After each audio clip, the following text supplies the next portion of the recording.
کمبھ کے میلہ کیوں کیا جاتا؟ کمبھ کے میلے کا چرچا ویدوں میں نہیں ہے، نہ رگ وید میں، نہ یجروید میں۔ رگ وید میں صرف ایک لفظ ہے کمبھا، کمبھا۔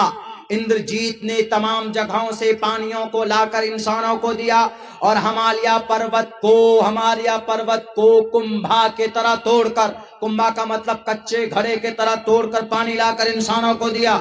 لفظ کمبھا ملتا ہے، اس کا چرچا نہیں ہے، لیکن لوگوں کے کتھاؤں میں ہے تو وہ لوگ اس پر عمل کرتے ہیں، اور اس کا مقصد یہ ہوتا ہے کہ جو بھی گنگا میں جا کر ڈبکی لگا لے گا اس کے سارے گناہ پاپ ہو جائیں گے۔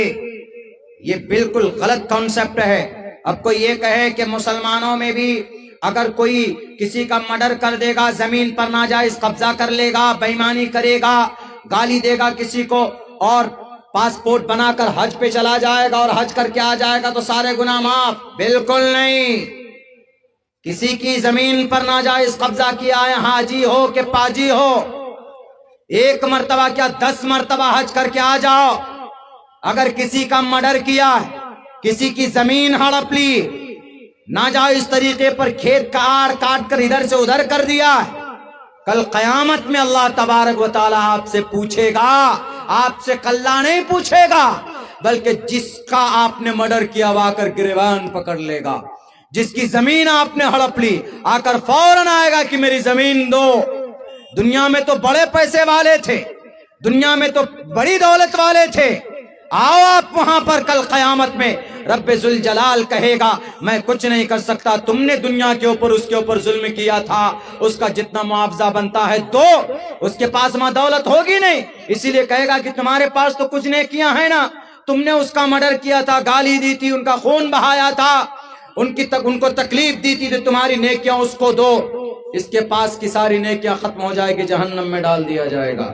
اسی لیے مسلمانوں، ہمارے الحمدللہ یہ عقیدہ، یہ کانسیپٹ ہے کہ اگر کسی بندے کے اوپر کوئی ظلم، کوئی حقوق العباد میں کوئی کمی کوتاہی ہوتی ہے تو اللہ تبارک و تعالیٰ اس کو معاف نہیں کرے گا، دینا پڑے گا۔ ایسے ہندو بھائیوں میں بھی ہے، چاہے مہا کمبھ کے میلے میں آپ 100 بار نہا لیجئے، اسنان کر لیجئے، 45 دن کا یہ میلہ ہوتا ہے۔ بھارت میں صرف 5 ہی شہر میں ہو سکتا ہے، ہریدوار میں اور پریاگراج میں، اور ایک ناسک میں، ایک اجین میں، یہ ان جگہوں کے اوپر ہو سکتا ہے، ان کے علاوہ کہیں اور نہیں۔ میرے سناتن دھرمی بھائی تک میری آواز پہنچتی ہے تو میں یہ کہوں گا کہ آپ 100 مرتبہ نہا لیجئے۔ ایشور کی باتوں کو نہیں مانیں گے تو ایشور بھی آپ کو پنیہ نہیں دے گا، اس لیے کہ ایشور نے صاف لفظوں میں کہا ہے تسمات چھاسترم پرمانم تکاریہ اکاریہ ویوستھتو گناتوا شاستر ودانوکتم کرم کرتم ہیرسی۔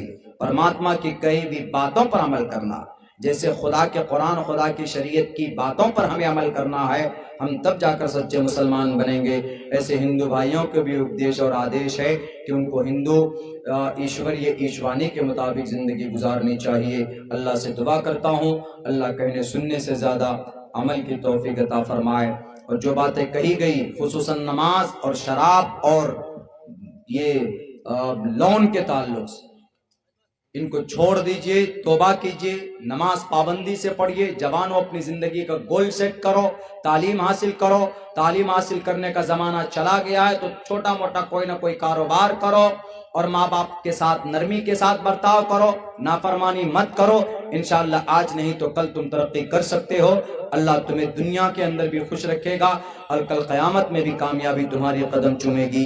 بہت بہت شکریہ۔ السلام علیکم ورحمۃ اللہ وبرکاتہ۔